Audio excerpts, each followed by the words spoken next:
क्या आपने कभी सोचा है कि दुनिया का सबसे ताकतवर नेता और ईसाई धर्म के सबसे बड़े धर्मगुरु आपस में भिड़ सकते हैं? जी हाँ, अमेरिका के राष्ट्रपति डोनाल्ड ट्रंप और पोप लियो 14 के बीच इस वक्त जुबानी जंग छिड़ी हुई है।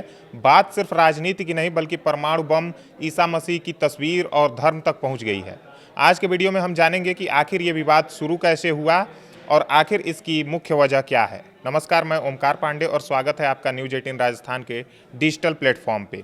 दरअसल ये पूरा विवाद फरवरी 2026 में शुरू हुआ, जब अमेरिका और इजराइल ने ईरान पर हमले तेज कर दिए।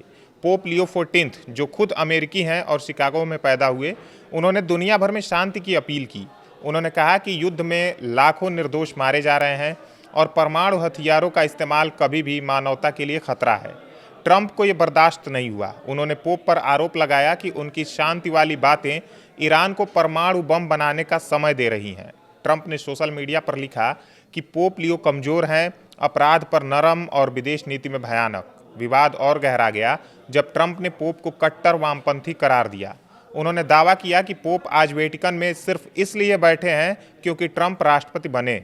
वहीं पोप ने शांति की बातें जारी रखी। अफ्रीका के दौरे पर उन्होंने कहा कि जो लोग धर्म को अपनी सैन्य, आर्थिक और राजनीतिक महत्वाकांक्षा के लिए इस्तेमाल करते हैं, उनके लिए अफसोस है। ट्रंप ने इसे व्यक्तिगत हमला मान लिया। फिर आया वो सबसे बड़ा हंगामा।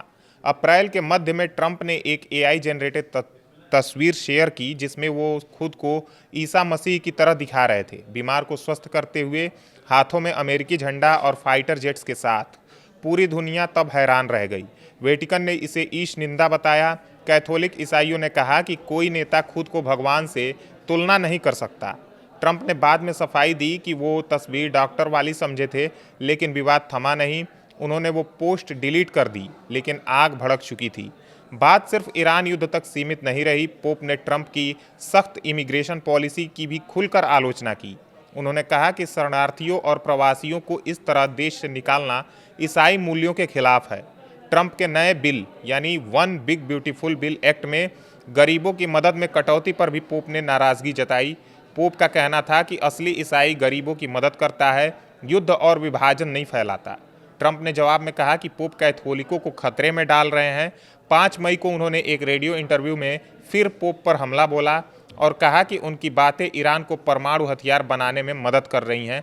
पोप ने तुरंत जवाब दिया कि अगर मुझे कोई आलोचना करना चाहे तो सच्चाई के साथ करे। चर्च सालों से सभी महत्वपूर्ण परमाणु हथियारों के खिलाफ बोलता आ रहा है। उन्होंने साफ कहा कि वो सच्चाई बोलते रहेंगे, चाहे कितना भी दबाव हो। हालात इतने बिगड़ गए कि 7 मई को अमेरिकी विदेश मंत्री मार्को रूबियो खुद वेटिकन पहुंचे। 2 घंटे से ज़्यादा चली बंद कमरे की मीटिंग में उन्होंने पोप से मुलाकात की। मकसद था तनाव कम करना और संबंध सुधारना। वेटिकन ने मीटिंग के बाद कहा कि शांति के लिए अथक प्रयास जारी रखने की ज़रूरत है। दोनों तरफ से बयान आए कि संबंध मजबूत हैं, लेकिन ट्रंप ने मीटिंग से ठीक पहले फिर पोप पर हमला बोल दिया। अभी हालात ये हैं कि दोनों तरफ से बयानबाजी जारी है। ट्रंप ने माफ़ी मांगने से साफ इनकार कर दिया है। पोप कह रहे हैं कि वो गॉस्पल और शांति की बातें करते रहेंगे। अमेरिका में कैथोलिक समुदाय 2 धड़ों में बटा हुआ है। कुछ ट्रंप के साथ हैं जो कहते हैं कि राष्ट्रहित पहले, तो कई पोप की शांति की अपील का समर्थन कर रहे हैं। पोल्स दिखा रहे हैं कि ज़्यादातर अमेरिकी ट्रंप के इन हमलों को पसंद नहीं कर रहे हैं। ये जंग सिर्फ 2 व्यक्तियों की नहीं बल्कि 2 अलग अलग सोच की टकराव की है। एक तरफ ताकत, राष्ट्रवाद और सैन्य शक्ति है, तो दूसरी तरफ नैतिकता, मानवता और शांति का संदेश। आगे क्या होगा ये देखना बेहद दिलचस्प होगा।